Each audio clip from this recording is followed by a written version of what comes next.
오늘 우리에게 주신 하나님의 말씀은 고린도전서 14장 1절에서 12절입니다. 함께 읽도록 하겠습니다. 사랑을 추구하며 신령한 것들을 사모하되 특별히 예언을 하려고 하라.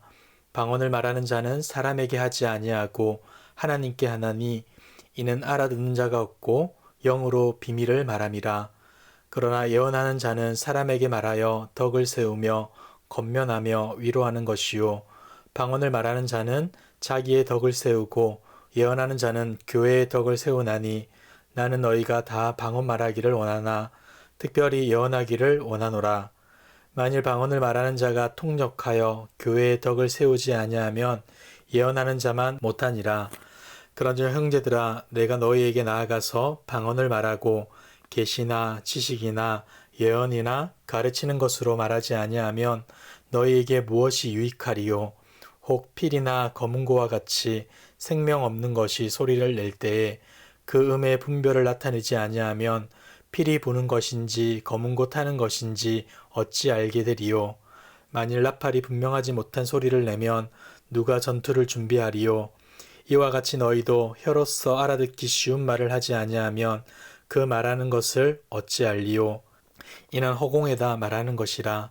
이같이 세상의 소리의 종류가 많으나 뜻없는 소리는 없나니 그러므로 내가 그 소리의 뜻을 알지 못하면 내가 말하는 자에게 외국인이 되고 말하는 자도 내게 외국인이 되리니 그러므로 너희도 영적인 것을 사모하는 자인즉 교회의 덕을 세우기 위하여 그것이 풍성하기를 구하라.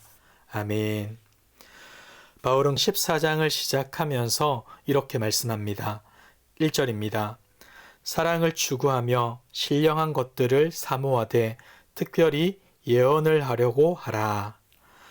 바울은 각자의 은사를 자랑하며 내세웠던 교인들의 오류를 시정하고자 사랑을 추구하라고 강력히 촉구합니다. 여기서 추구하라는 동사는 명령형으로 마치 사냥꾼이 짐승을 추적하고 몰아가는 듯한 강렬한 의미를 가진 단어입니다. 때문에 신학자 중 한 사람은 본문을 사랑을 뒤쫓으라 라고 번역하기도 했습니다.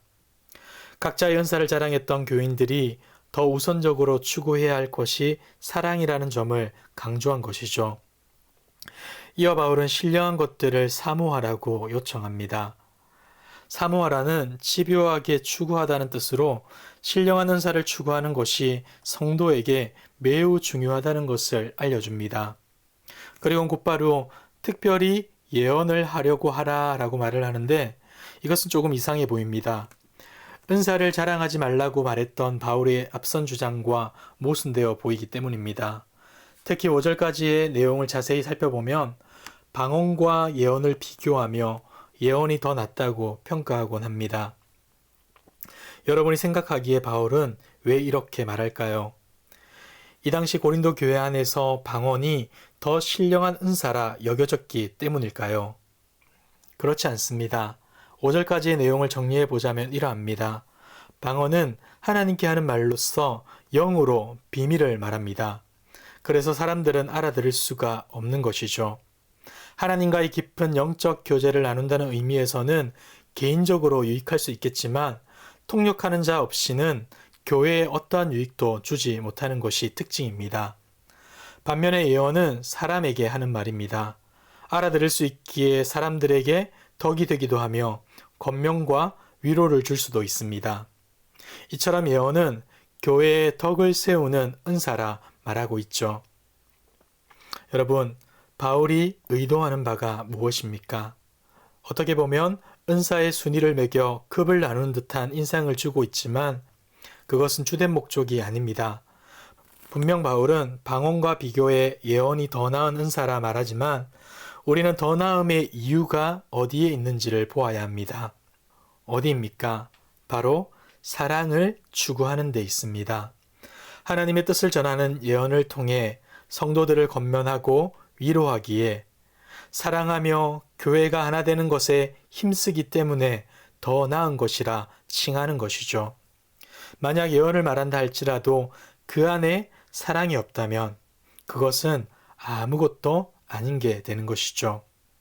사랑하는 성도 여러분, 은사가 얼마나 신령한가, 그것이 얼마나 가치가 있는가, 정말 하나님이 주신 은사가 맞는가의 여부는 그 은사로 얼마나 다른 지체들을 섬기는 데 도움이 되는가, 얼마나 사랑의 열매를 맺고 있는가에 있습니다. 아무리 신령해 보이고 신비한 기적을 행한다 할지라도 사랑이 없는 것은 다 거짓된 것입니다. 왜냐하면 사랑이 없는 은사는 결코 하나님이 주신 것이 아니기 때문입니다. 이어지는 6절을 보시면 바울은 알아들을 수 없는 방언이 교회 공동체에 유익을 주지 못하는 이유를 비유와 함께 설명합니다. 6절을 보겠습니다. 그런즉 형제들아, 내가 너희에게 나아가서 방언으로 말하고 계시나 지식이나 예언이나 가르치는 것으로 말하지 아니하면 너희에게 무엇이 유익하리요? 바울은 먼저 자신의 경우를 예로 들어 고린도 교인들이 스스로 문제점을 깨닫도록 합니다. 그의 주장은 이러합니다. 만일 자신이 가르치는 말로 교인들을 지도하지 않고 방언으로 말했다면 그들은 알아듣지 못했을 뿐만 아니라 아무런 유익도 없었을 것이라 지적합니다. 그리고 이어서 또 하나의 비유를 이어가죠. 7절입니다. 혹 필이나 거문고와 같이 생명 없는 것이 소리를 낼 때에 그 음의 분별을 나타내지 아니하면 필이 부는 것인지 거문고 타는 것인지 어찌 알게 되리요.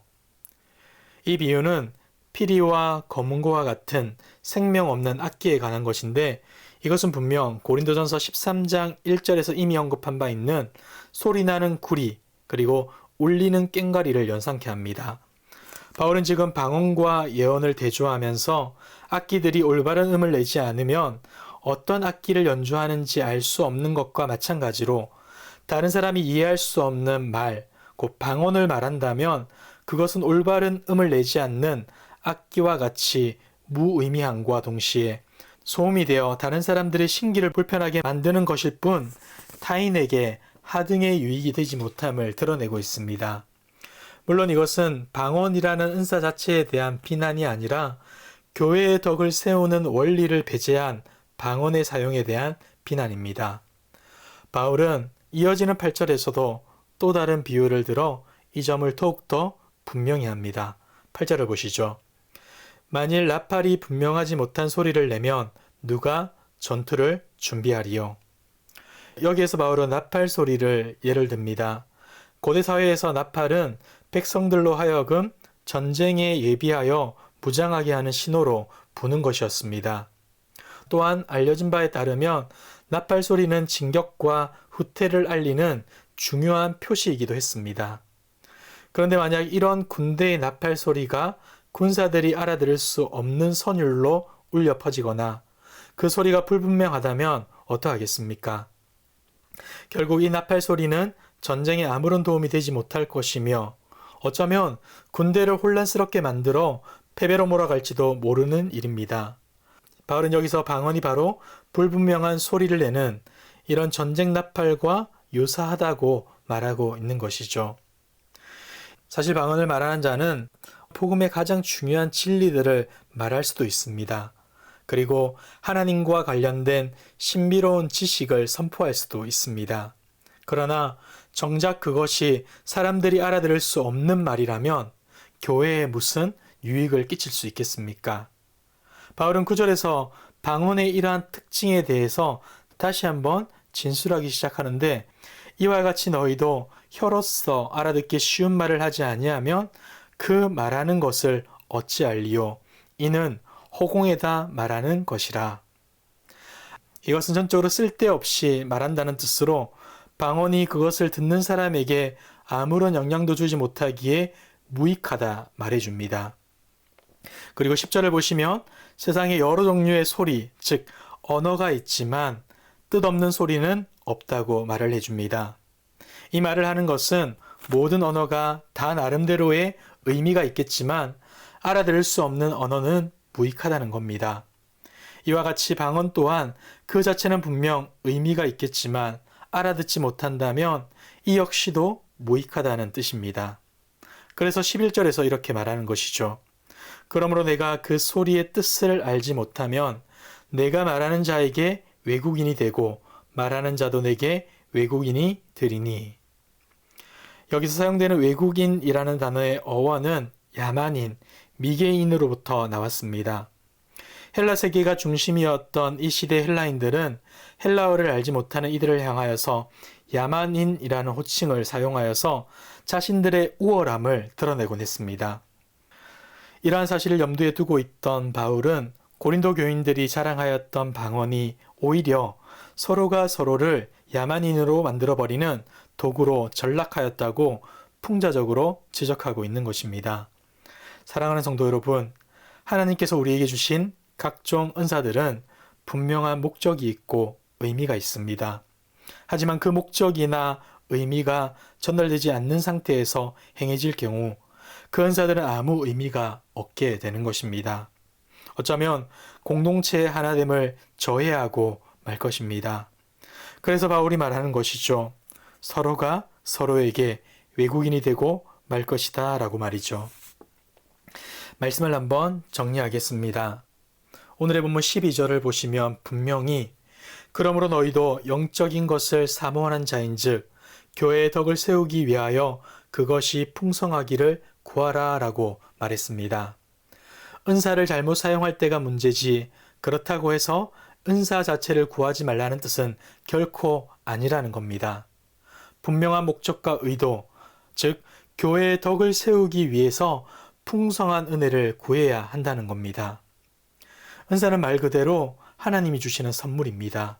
때문에 우리는 겸손히 하나님 앞에서 그 은사를 기대하며 기도해야 할 것입니다. 그렇다면 어떻게 구해야 하겠습니까? 크게 두 가지로 생각해 보길 원합니다. 먼저 사랑을 따라 구해야 합니다. 무슨 말을 하든지 무엇을 기도하든지 무슨 행동을 하든지 사랑의 본심에서 나온 것인지 점검하며 행동해야 한다는 것입니다. 두 번째는 공동체의 유익을 위해 구하셔야 합니다. 신비감에 젖어들기 위해서 개인만의 종교적 쾌락을 위해서 은사를 구하는 것은 성경적이지 못합니다. 사실 하나님은 이미 우리에게 최고의 은사를 주셨습니다. 독생자 예수 그리스도가 최고의 선물이자 은사인 것이죠. 이 선물을 거부하는 것이 죄겠죠. 이 은혜에 감사하지 못하고 감격하지 못한 채 또 다른 신비한 종교적 체험만을 요구한다면 그것이 바로 죄인 것입니다. 사랑하는 성도 여러분, 우리에게는 이미 감사하고 감격해야 할 이유가 있는 것입니다. 이제 우리들에게 더 필요한 은사는 이 예수 그리스도라는 가장 큰 은사 위에 예수님처럼 이웃을 섬기고 교회를 섬기고 세상을 섬기며 온 세상에 복음을 전하는데 필요한 은사들을 구하는 것입니다. 사랑하는 성도 여러분, 우리는 무엇을 구하고 있습니까? 자신을 드러내고 자랑하길 원하는 세상 가운데에서 주님이 주신 은사를 따라 어떻게 영혼을 섬기고 공동체를 섬길지 고민하고 있으므로 건강하고 아름다운 교회, 주님 안에서 하나 되는 그 놀라운 교회를 세워나가는 저와 여러분들 되시길 주님의 이름으로 축복합니다. 기도하겠습니다. 사랑과 은혜가 풍성하신 하나님 아버지, 예수 그리스도라는 가장 큰 선물을 주셔서 구원 얻게 하시고 하나님의 백성으로 하나님을 예배하고 찬양하게 하심에 감사합니다. 주님이 허락하신 은사를 따라 영혼과 이웃과 교회를 섬기길 원합니다. 늘 겸손한 마음 주셔서 내가 가진 것을 자랑하기보다 다른 이들을 섬길 수 있음에 사랑할 수 있음에 감사하게 하옵소서. 더욱더 신령한 은사를 추구하길 원하오니 은사를 구함에 있어서 사랑을 따라 구하게 하시고 공동체의 유익을 늘 생각하게 하옵소서. 그리하여서 오직 주님께만 영광 돌리는 복된 인생 될 수 있도록 인도하여 주옵소서. 이 모든 말씀 예수님의 이름으로 기도드리옵나이다. 아멘. 이 시간 기도하실 때 주신 말씀을 붙들고 기도하시고 주간 기도 제목을 따라서 훈련과 교육을 위하여서 기도하겠습니다. 그리고 코로나19 신부상 공동기도문으로 함께 기도하겠습니다.